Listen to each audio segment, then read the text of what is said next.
1982 was the year, and the singles started doing less well in that year. You had, for example, Leave in Silence, probably doing almost the least well. Did you at all worry about that? At the time, I mean, obviously, you sort of, in the back of your mind, you're a bit worried about it, but we knew, see, we gambled with Leave in Silence because we knew that it wasn't, on the album, it wasn't the most commercial thing on there, or it wasn't the most commercial thing that we'd ever done before. So we wasn't expecting it to do miracles, but I think it was good for us because it was like a turning point for us. And we were just moving on a bit with a broken frame. And I think that was very good for us, really. Well, we must mention here the beautiful cover of Broken Frame. I love that cover. It looked like some woman in the Russian steppes harvesting wheat. I mean, where was she actually? In the Midlands? Or Bishop Stortford. Bishop Stortford, yeah. Well, you had The Meaning of Love as a single, and also then, I guess, you started to change quite noticeably, I thought, with Get the Balance Right, because then you started getting heavy lyrical content, and suddenly it was away from the nice little love songs that you started off with. Now, was this just a sign of your becoming a man, Martin, or was it something the group asked you to do? I think it was just something that happened. You know, all the time we try to move on and do something different. And I think we just got a bit bored with you know, producing the real pop songs, and so just sort of. Well, Get the Balance Right seemed to be a very personal tale of life in the music business. Was it? Was it? You can't remember anymore.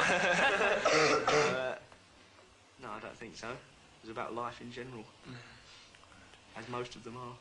Well, do you carry on everywhere as you did on your British tour? That is, you tend to dance to the very limits of the stage, as if you've been shot out of a gun. Yeah, I think so. Yeah, so it's difficult for the other guys to move about a lot because they're behind their keyboards, and so I try and use, if the stage is very big, I try and use as much space as possible and reach as many people as possible in that small amount of time. And I think it works, you know, in that way. I don't think we lack any sort of visual in that way. The audience are always very excited, and I can keep them excited. Also, as we start playing bigger places, you know, you've got to have more movement.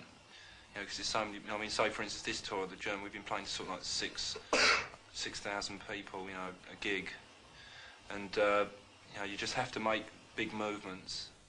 With Construction Time Again, the third album, which did better than any of the others in the chart, a lot of people commented that you were getting, again, more serious, deeper, and that phrase industrial music came out.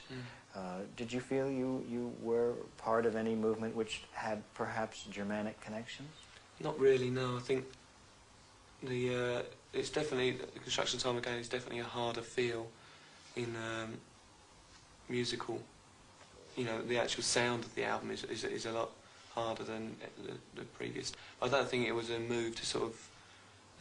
it wasn't really part of a movement, it was more to do with it. We had the title, Construction Time Again, first, before anything else, really. Well, we had the songs. Which is very rare. And that gave us kind of ideas to how to do the music to go with that title and the songs and everything. Hence the industrial feel of it. Where was that video with the never-ending flyover filmed? Berlin. It was while we was mixing the album, and a crew came over from England and filmed it there. Do you enjoy Berlin? Yeah, it's one of my favourite cities. Do you find the musical scene there at all interesting?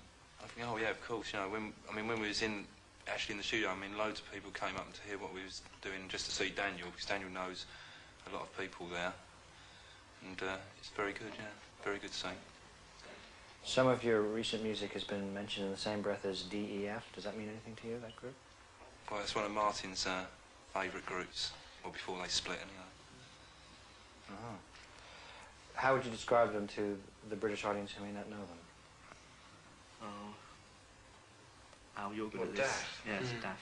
Well, it's a fairly heavy electronic, very basic kind of. Their music consists mainly of a bass sequencer riff and drums, and this kind of heavy political German. I don't don't know if you call it singing really, it's more like shouting over the top. But they came up with some very interesting things. What was that instrument that you were playing in that Everything Counts video, Andy? It was a large thing.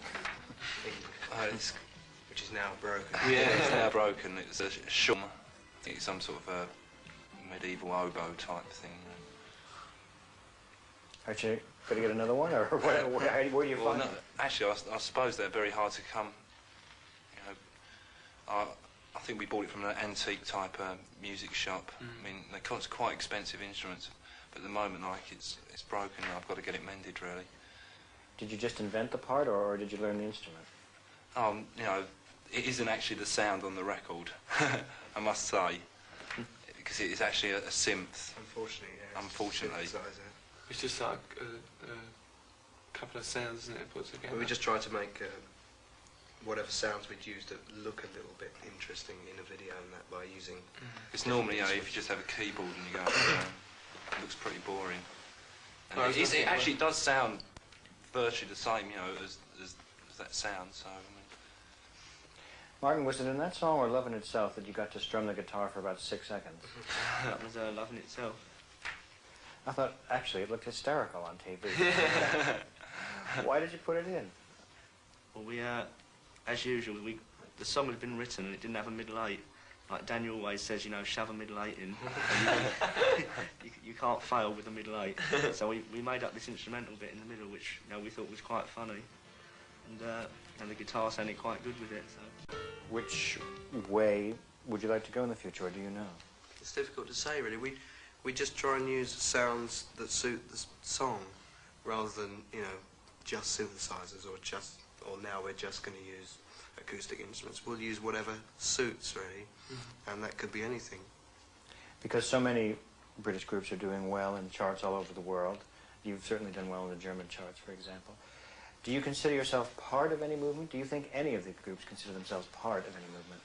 I'd like, personally, I mean, I think we all would like not to think, you know, that everyone was grouped together, you know, and bands can just do things with their own name, you know, and just carry on like that. But I think, as I said before, people like to group people together, you know, it's a natural thing.